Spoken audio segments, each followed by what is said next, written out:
আসসালামু আলাইকুম। এবার থেকে মেসেঞ্জারে ছবি অথবা ভিডিও দিলে কেউ স্ক্রিনশট মারতে পারবে না এবং ছবি ডাউনলোড করতে পারবে না। তো সর্বপ্রথম আমরা মেসেঞ্জার অ্যাপটি ওপেন করব। তো করার পরে যার ইনবক্সে ছবি দিতে চাই তো সেই আইডিটা সিলেক্ট করব। তো সিলেক্ট করার পরে ওই যে নিচে দেখতে পাচ্ছেন গ্যালারি অপশন, ওইখানে টিপ দেব।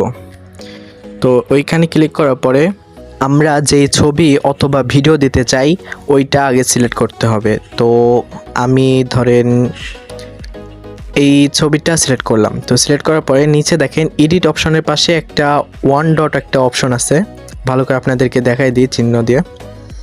তো এইখানে এই যে ওয়ান ডট, এই ওয়ান ডট অপশনটি একবার ক্লিক করলেই আপনার ভিডিও অথবা ছবি প্রাইভেট হয়ে যাবে। তো এই ছিল আজকের ভিডিও। যদি ভিডিওটা ভালো লাগলে অবশ্যই আমার চ্যানেলে একটা সাবস্ক্রাইব করবেন। আর এই রকম নতুন নতুন ভিডিও পাওয়ার জন্য আমার ভিডিওটি অবশ্যই আপনার ফেসবুকে সেভ করে রাখবেন। ধন্যবাদ, সবাই ভালো থাকবেন। আল্লাহ হাফেজ।